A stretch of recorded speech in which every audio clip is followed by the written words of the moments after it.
Welcome to OKState Daily. Casey Porter here, joined by Scott McKinley on a week where we talk about another loss, the fifth loss in a row for the Oklahoma State Cowboys, fifth loss in a row in conference play, still winless in conference. Scott, kind of a mixed bag. There was some good, there was some bad, but all in all, another game the Oklahoma State Cowboys dropped on the road.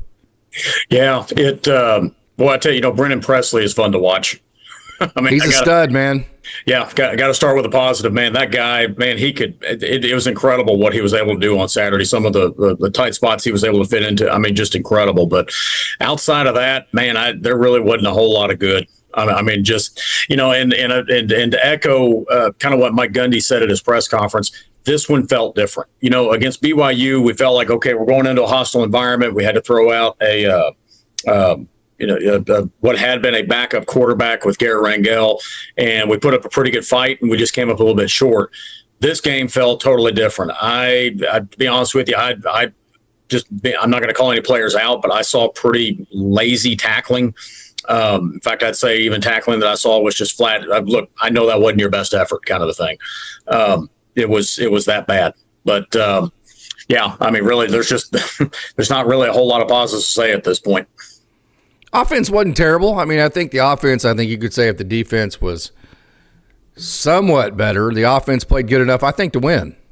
Yeah, the only knocks I say on the offense is we fumbled on the one, which that could have been a score, and then my gosh, the delay of game penalty with 3rd and 1 at the 2, that is inexcusable.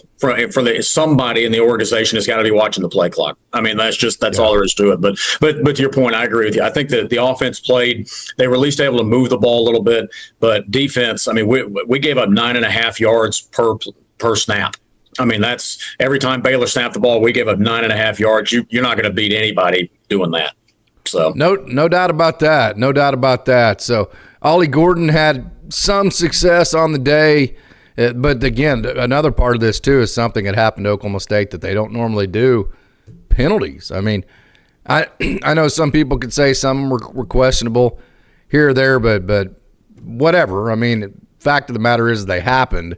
And it was almost 3/4 of a football field's worth. Now, Baylor had more than OSU did, but still, the penalties were a factor too. Yeah, that was, it's funny. I was sitting there watching the game with my wife, and I told her, I said, if you didn't have a dog in this fight, this is just bad football. I mean, because neither team could get into any kind of rhythm because of all the penalties. And like I said, Baylor had more than we did. I mean, it was just ugly football all the way around. Which, and to Gundy's point, and this is a fair assessment. We haven't done that in a very long time around here. We don't usually make that many penalties.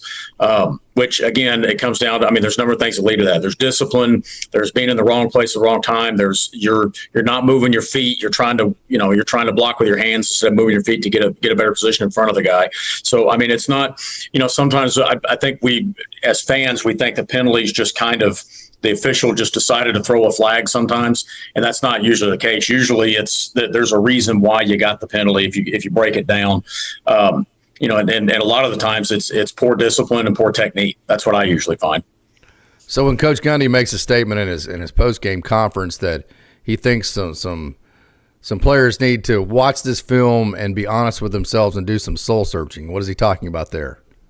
I think he's probably alluding. He can't come out and say it, but I think he's alluding to what I saw earlier, what I talked about earlier. That I saw some plays that, guys, you didn't give full effort right there. We're going to call it what it is. You did not give full effort on that particular play. And at the same time, we can talk about it, we can bemoan it, we can not like it. But in the world that we live in these days, you know what? Either they're gonna have to make the individual decision that they're going to give full effort no matter what. That's not something that I think that we as fans, we can't put pressure on them to do it. We would like for the head coach to be able to do it, but at the end of the day, it's the individual's choice. It comes down to an individual thing where you're going to have to make up your mind that you're going to give full effort. Yes, I wouldn't disagree with that, but I think it's multiple people. So how would you fight back against that? It's not just one rogue person, one bad apple. This seems to be systemic throughout multiple people. I would totally agree with that. It's not one person, and unfortunately, I think what happens is when it happens with one person, it kind of spreads like a virus. Yes. throughout a team, and I'm sure Gundy's trying to fight against that, but at the same time, they're human just like we are, and let's be honest, it's a little bit harder to motivate yourself to go out there and give full effort when you just lost 5 straight conference games than if you're playing for a Big 12 championship. Now, okay, we get that, but the point remains, you've got to figure this out and you got to find a way to get it done. But no, I unfortunately, I'm seeing it out of several individuals. Again, won't name them, but yeah, it was just bad. It was just all around bad on Saturday. So Coach Gundy talks about culture a lot, right? So if you've got guys that aren't tackling, because I think it's pretty obvious to everybody there, including the head coach, that they're not giving full effort. What does that say? Does that mean that this culture bit, the narrative of having a culture in today's environment is gone? I don't think it's necessarily gone, but what I would say on that is that culture doesn't matter when you're winning. Yeah. Oh yeah, we got a great culture. Well, yeah, everybody's jumping around the locker room. Heck, Gundy, you're dancing, doing, if you can still, break do break dancing or whatever it is. But culture matters when the chips are down. Well, yes. The chips are down right now, and I don't know, from what I'm seeing, from what I saw Saturday, I didn't like what I saw, but that's just my opinion. And it's, I mean, you don't want to knee jerk too much. I mean, things have gotten really bad. I mean, there's been really bad moments this year to where, as a fan, you're just like, I don't even want to watch that anymore, right? I mean, there has been periods to where it's been that bad where just kind of, as a hardcore, you just get disgusted. But then you think, okay, well, Coach Gundy was the Big 12 Conference Coach of the Year last year. So you're just absolutely torn as an Oklahoma State fan between, I can't stand watching this anymore, to realizing part of what makes us, what's maddening about this is the don't panic, just stay the course, just kind of stay even keel with it. We want faster changes, but that's also the part of the culture that's also allowed us to rebound every single time through situations like this, right? So it's kind of a darn if you do, darn if you don't, if you're an OSU fan right now. Yeah, I think the culture bit, it does help. Like, let's say that we were, I don't know, 6-7-2, something like that. It helps you rebound off of a loss to realize, hey, we still got things to play for. We still got to get going. But after 3 losses, after 4, after 5, it's just, let's be honest, it's really going to be hard to do that. I think the hardest part for fans is, I agree with you, we want the instant fix. We want things changed. We want to know that there's going to be changes coming. And the problem is that, one, I mean, that's just not the way that Gundy does it. And the truth is, the underlying truth is, this isn't going to get fixed overnight. This is not something that we're going to wake up this week and all of a sudden we're going to figure everything out. I think what I would like to see moving forward, though, is we've got to start taking you've got to start building taking the steps that will allow us to have a better season next year. What those steps are, my gosh, I mean, right now, I know everybody wants to get Bowman out. Let's play the Smith kid. I don't know if that's the answer or not. It may be. I don't know. I think right now we're in a really bad spot right now. That's all there is to it. Yeah. So is it just? I mean, I know people think, oh, if we have a season where we tank, oh, it's terrible. Baylor won 3 games last year. They will recover. Baylor, you remember that one year lost 10 games in one season after the Art Briles deal, and then a couple years later they're back in the Big 12 championship. You're just a couple of players away. It's never as bad as it seems. So what is the right course here for Oklahoma State to finish this season? I mean, do you just ride it? I tell you, I've been in the coaching industry for a long time, and there have been seasons to where literally you're not like you're punting or anything. You're still giving full effort. You're still trying to fix every problem. But there are times where at the end of the season, you just kind of go, I'm glad that season was over. Yeah. Well, and really, whatever happens at the end of the season, that's probably where we're headed for on this season. I think, to me, on this season, you said it a while back. Look, guys, here's the deal. If you don't want to be here and if you don't want to give full effort, you know what? I'm going to put somebody in that does. Mm-hmm. I really think that, because we talk going back to if you value the culture aspect of this, that's going to do. I'd much rather see Robertson.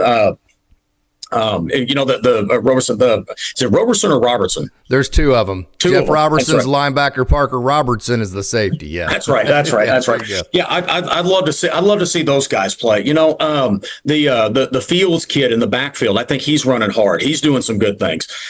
So to me, I think that's the biggest thing is let's get guys out there that you know what, as a fan, I can say, you know what, you may be a little bit, you may be new, you may be undersized, but man, you're out there giving effort. That's something that a fan can and the fans can rally around. I think the team can rally around that. You see a guy that works his butt off in practice every day. He has some success and makes a play out there. That injects a little bit of positivity into the equation. So to me, I think that's what I would say is one, we're building for next year, and let's put a team out there on the field that whoever is out there, they're going to play hard. They're going to give great effort. You say build for next year. Are you okay if Oklahoma State does not win another game this season? Doing that? Boy, that's a toughie. But at the same time, I'll say this. Here's the advantage OSU has. This is homecoming this weekend, right? So this is and this is also the last home game, right? Yeah. So you don't have to worry about home attendance. This is going to be a well-attended game because it's homecoming, and then you get to finish your season on the road, right? So there's not any kind of fear of showing up and having 25,000 people in the stands, which would be super embarrassing. So I think it does set up perfectly just to say to hell with it. Let's throw caution to the wind. Let's throw these young guys in here. I don't care if we win another game this year. It's not going to affect home. Matter of fact, if we don't do that, it might affect next year because people don't even feel like we built towards that. So really by building towards next year, let's make it real clear that's what we're doing. That might actually help season ticket sales for the next time you play at home. Yeah, I just thought I'll use a baseball reference in this one. If you get in a baseball game and you go down, 8-9 runs in the second inning, you're not bringing in your best, you're not bringing your best arm. It's now, okay, we got to get ready to go play the next one. I think we're kind of in a similar situation on that. I agree with you. I do think we're going to have a well-attended game on Saturday. Just from what I've seen, trying to get some tickets online, the prices are still staying higher than I actually thought that they would. But no, I think that's really what it comes down to is we're building for next year. Let's get guys in there that want to play. You know what? If you don't want to play, but sorry guys, you're not going to play on Saturday. I mean, that's all there is to it. Either you give effort or you're not going to play. So yeah. So here's kind of another question for me too, and I've been on both sides of this. You've umpired for me on both sides. I was an assistant for Hall of Fame coach for 18 years, John Chappell, one of my dearest friends on earth, and then I was also a head coach for 10 years in baseball, then a head coach in multiple high school sports. Right, so I know both sides of this equation, what it's like to be an assistant and a head coach. So I think we can all come to the agreement that the X and O's on the defensive side aren't the issue. We've seen that. I mean, we have seen that with our own eyes. It is squarely effort. It's if it's not effort, it's focus. Not fitting the right hole. When you do fit the right hole, your head's down instead of seeing what you hit. Not getting off at blocks, not tackling, not finishing tackles. Okay, so even if there is a little bit of scheme issues here, which I don't think there are, it's far outweighed by the effort, focus, and intensity and all that you need on the defensive side. So does that go back to your position coach or does that go back to your head coach? I could make an argument on both sides of that. I think really, because when you think about who is it that's going to be the primary motivator, it's going to be the position coach, because that's who these guys are working with every single day. They're down in the trenches. They're working on the nuances of the game. But at the same time, the tone is set by the head coach. I think a lot of that I do think has to go back to the position coach, because let's be honest, if we're fitting the wrong gap, okay, that's the position coach's job. I mean, the head coach, yeah, if he sees it, he may say something, but at the end of the day, your coordinator, your D-line coach, your linebackers coach, those guys are the ones that are supposed to have these guys disciplined on playing their assignments. I agree with you on that. I didn't see a lot of scheme issues on Saturday. I didn't see any. I know some people are going to disagree. Well, how could you give up 9.5 yards per play, not have scheme issues? You didn't fit. You didn't tackle. Yeah, that's which is all defense is. Yeah, exactly. It's not all that complicated when you get down to it. You fit the right gap and you tackle. Yep. No, I completely agree. So no, I didn't see hardly any scheme issues. It was all we just flat weren't getting guys on the ground. But again, and again, I don't see practice. I don't know what they're working on. They could have been working that all week, and then the guys just don't do it on Saturday. I mean, we've all coached players like that, at certain times where you work and you work and you work and you work on something, and then all of a sudden the game, it's like they never.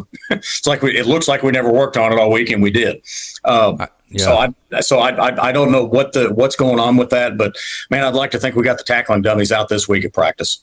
Yeah, so, I just know as an assistant, even when you're a coordinator, that you're limited to a certain amount in terms of how much you can motivate, how much you can actually create a change as far as lasting change, because I know that tone is set so much by the head coach that if there is an issue there going on, you can't fix that as an assistant.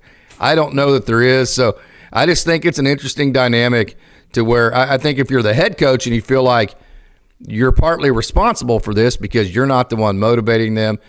So there's a saying in coaching too. You're either coaching it or you're allowing it, right? And I think we know that Coach Gundy is not coaching what we're seeing on the defensive side. We know Coach Nardo, there's no way that any defensive coach would coach this type of bad tackling, so it has to come down to allowing it. Yeah. So I guess the question would be, how do you go about not allowing it? What is your steps you take? It's easy to say, hey, you can't allow it. It's harder to say, what do you do about it? Yeah, I think that's very difficult. To me, I'll use a musical reference on this one. How about this? For our audience, I play the bagpipes and I play them in a Celtic band. Is that I don't move on until I get it right. Like it just period. There's no, well, we'll let that slide this time kind of a thing. Is no, you do not move on until you play that part right.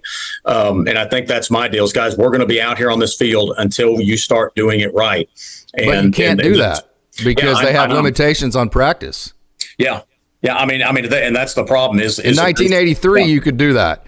Pat Jones could blow his whistle and say, we're back to station 1 out of 13. Even if you got all the way up to 12.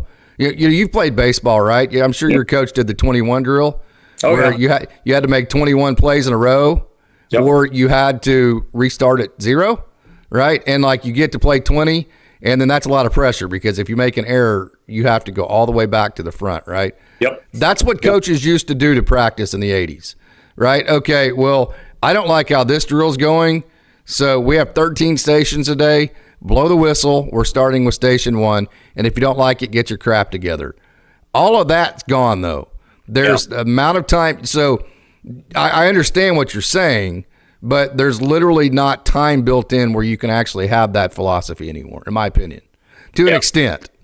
Yeah, I think the challenge there is we both would agree that that's what needs to happen, but yes, I don't think it can. Yeah, I agree with you on both fronts. It's just a lot harder. I mean, I don't know. It just got my coaching side of me just sees the difficulty in this. The fan side of me is so pissed off right now I can't see straight. I mean, you follow what I'm saying? Like, God damn, guys. I mean, what in the? I mean, that's the fan. Then the coach side of me is like, okay, well, let's peel this back and let's figure out what's happening, what can actually be done about it.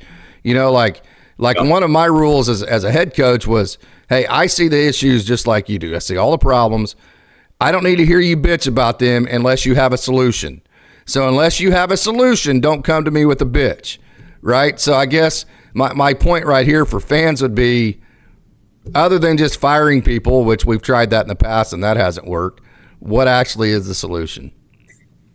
I don't know. I mean, again, to me, I think at this point it's all about building for the next season. Yeah, I think that is the solution. I think you hit that. Yeah. Yeah, because there is nothing we're going to do to save this season at this point. I mean, if there are firings, which I'll be honest with you, after what I saw Saturday, I think there's firings coming, but we're going to have to wait a few weeks until that happens. UCF didn't. Yeah, they fired their defensive coordinator this weekend. Yeah, but I'll use you look at OU. They fired their co-offensive coordinator last week. All right, they didn't get a win this next week and didn't score in the second half. Yeah. I mean, so it's not. It's kind of one of it's kind of one of those. Yeah, I think it'd make everybody feel better if something like that would happen, but that's just not realistic. And Gundy is not. And we said this before. As a general rule, I don't want to coach that goes to the bounce down to emotion. I don't want a guy that just because fans are fickle. We always have been, always will be. But should be. That's why we're called fans is short for fanatics. That's what we are. We're fanatics. Exactly. But yeah, no, I think there's changes coming on that. I think you need to play the players that you think you got a chance to build up for next year. Let's get them better. And I'll be honest with you. Here's another weird one dynamic on this. If you're one of the coaches that you think might be on the chopping block, how hard are you coaching? I'm coaching for my life. I mean, I'm coaching for my next job. That's the way I would. That's very simple. I mean, hey, even if you don't think you're going to be at Oklahoma State, you got to take pride in the job you're doing to get the best next job you can possibly get. What it should be. That's what it should be. But at the same time, I could also see coaches where their mind is elsewhere. You know what I mean? Where they're already talking with their agent about the next one because they know what's probably going to happen at the end of the season. Well, they're going to get a better job. The better they do in these last 4 games, the better opportunities they'll have. That's true. So there should be a lot of motive. Not to mention, if you're a competitor, I don't care what the situations are. I mean, you don't want to lose. I mean, losing makes you sick if you're a competitor, right? Yeah, it should. I mean, to me, that's my deal. I didn't care if I don't care what the has happened in the rest of the season. When you've got another guy lining up against you on the opposite side of the ball, I want to beat that guy. Yeah. It should be as simple as that. It's only when you let the other things that are going on influence what goes on down on the field. That's when bad things start happening. Yeah. So I would agree. And I think I would just kind of blow it up at this point and say to hell with it. I mean, odds are you're not going to make a bowl anyways. And if you do, so what? I mean, whatever. I mean, I guess Oklahoma State fans can be proud of the bowl streak, and they should be. But at this point, with the 12-team playoff, it's just where Oklahoma State's graduated to. Whatever. I mean, that shouldn't get in the way of building for next year. Yeah, no, I mean, because I'll be honest with you, it's these. Let's just call it what it. These games are meaningless.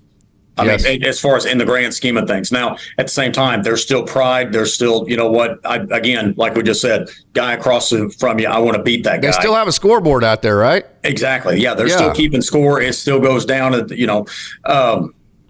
at the same time, as far as the bowl streak and all that stuff, and I've said this for years. I've said that for a very long time. They don't hang banners for a bowl streak. They don't. They hang them for championships and big wins. So to me, that's the deal. Let's start building towards how do we build a championship in the future? So that'd be my thought on it. That would suggest Rodney Fields Jr. That would suggest Malalake Smith. That would suggest the younger receivers, which the receivers are exempt for me. They do a great job each and every week. They block, especially like Josh Ford, man. That dude's just an absolute stud. Jake Schultz, absolute stud. Brennan Presley is stud. Rashad Owens. I've got zero issues whatsoever with any other receivers. Yep. Not sure what's going on with Deshaun Stribling. I think that's more of a coordinating issue than it is him, and the fact that we just have a whole bunch of good receivers. And I'll tell you what, if any of the older guys that have been here for a long time are upset about it, I mean, my comment would be, well, we've lost 5 games in a row. What do you want me to do? Just sit here and just lose 6 in a row and look like crap? I mean, I have a responsibility to the university to try to build this, to keep this thing built, right? Yeah. Yeah. No, that's exactly right. I just don't. I don't know. To me, and again, it's hard to get into every headspace of every one of our players because everybody's going to approach it differently. I can only think of the way that I would approach it is that, you know what, if I'm a senior and I know I'm going out, man, I want to go out with a bang. That's just the way I'd want to go. I don't know. Again, you don't know where all these guys' headspace is at. But and my hope is that Gundy would, guys, if you're not going to play, we're not going to play it. I mean, it's that simple. I don't care if you got more talent than this guy. If you're not showing it on Saturdays, you don't get to play, period. Yeah, I would totally agree. Hey, this has been an interesting conversation. These are not the fun shows to do. We would much rather be doing the show that we did this time last year and talking about big wins and culture and just kind of snatching victory out of the jaws of defeat, which seems like we've done so many times in the last couple of years. But it is what it is. You got to address the real issues. I mean, if you want to have a show, right, a show that's somewhat legitimate, that's not meant to throw shade on any human being.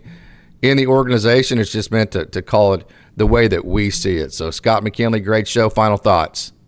Final thoughts. It's homecoming this week. It's it's the greatest homecoming in America. It is.